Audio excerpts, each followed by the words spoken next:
How's your business broken down now? Wow, this is such a great question. My business now is mainly YouTube. The videos, the comedy skits we make are like the front running IP. They're the most important thing. I have other channels that make reactionary content. I repurpose things into short form content. They aren't huge. They're not huge, especially the reactionary content that's actually currently losing money. And we do have to put in a lot of research into, all right, how do we... So what's the point of it if it's losing money? It serves to build that connection for those who want it. And that's very important to me, Sure. you know? Okay. And also, I do want to make it a profitable event or a profitable side of the business. So I will invest time and a lot of research. Like this week, I'm doing the research. I'm asking people who are specialists in the realm of algorithm and making videos, how I can optimize in order to get enough views to not lose money. So I am making that advancement there. But the bigger picture is I have a journey that I want to take on of making cinematic content fully profitable in-house. So I have been a part of the traditional industry, like film and TV for a while, and I kind of understand how things work. I have pitched shows to executives, and that's the part I didn't like. You know, you're at the mercy of a couple of people, and they get to decide what gets made, what doesn't. And so I took that like, I'm tired of begging for a job. I'm tired of begging to make what I want to make. Let's see if I can do it myself. So essentially, becoming the studio that funds it and becoming the distributor that monetizes it. Obviously, our YouTube videos, every YouTuber has a career. We already do this with our videos, but there are very few who can do it in the form of cinematic filmmaking. You know, when we look at this business model, we think of Mr. Beast and all of that, and that's because of all their tactics work extremely well in competing for the algorithm. So if I bring on cinematic filmmaking, I'm at a massive disadvantage. I do not have access to those tactics and devices that they use.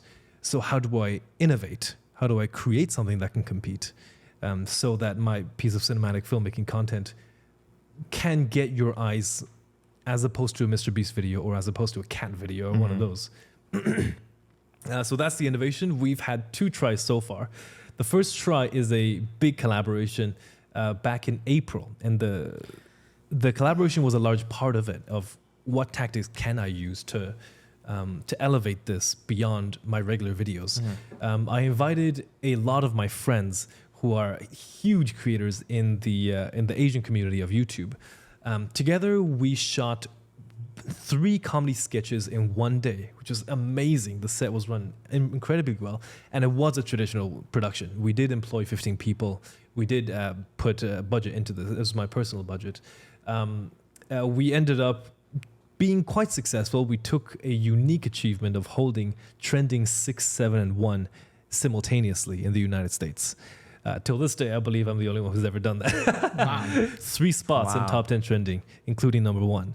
Did you release them all like right at the same time? Yes, I gave one video to. I gave the set to my friends as well, so that the 3 comedy skits would be on 3 different channels launching at the same time. Wow. And we basically sent our viewers to each other's channels. Financially, it worked out. It really did work out, and that's what showed me. Okay, so I can employ 15 people, use cinematic equipment like cinema cameras, cinema lenses, and do things that look good, you know, have a lighting team, have all that, and be able to make profit if I innovate on the retention tactics, on the things that matter in the algorithm, and a bunch of other tactics that is surrounding it as well, like outside, you know, like using a promotional strategy that is very rare. Like when you think of YouTuber videos, we don't really promote our videos. At most, we'll share a story about it. But when 9 of the biggest in the community come together and make peripheral content that kind of let people know we're coming together, we're doing this massive thing, it's amazing, then that drew more people to the thing. And so the next attempt is currently still ongoing. It's a show called GiNormal A play on the word ginormous. Yeah. And it is a parody of a 1970s Japanese kaiju show. Kaiju show being Godzilla, Power Rangers, big monsters fighting big mecha. And we're a parody of it. So we're making fun of how bad those were back then, basically. And this, we are innovating again with a lot of new tactics and going much, much bigger. Now it is a 6-episode actual scripted narrative series with 9 amazing creators who are great friends of mine and who happen to be more professional than most actors I've ever worked with. So I got really lucky there. And now the challenge is, how do we take that property, and we have invested a lot of our own money into it, and make it profitable and not lose money?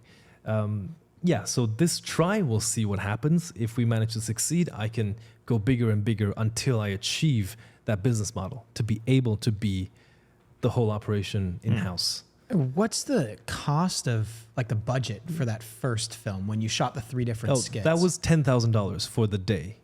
So it wasn't... That's not That's not bad. bad. It's not that bad. Yeah. For 3 full-on videos, a camera, a team of 15 people, collaborations with a You know ton of why? other- It's because we did a lot of innovating. We did a lot of, okay, let's take a look at the way a traditional set has been done. How do we save time on lighting? How do we save time on sound? In fact, I single-handedly ran the entire sound department. Oh, wow. So you're a good audio guy. I'm not a good... I know people are going to watch the video now and go, Jesus, sounds terrible. It's because I read it. Yeah. No, I'm not an audio guy, but I do have that. I do have the scrappiness of, no matter what it is, let's get it done. Yeah. I'll get it done. I don't know a thing about audio. The night before, I was up till 3 a.m. sorting the mics that I just rented that I had no clue how to use and reading the manual. How do we create like 50K worth of value with 10K? That is a very key part of the business model.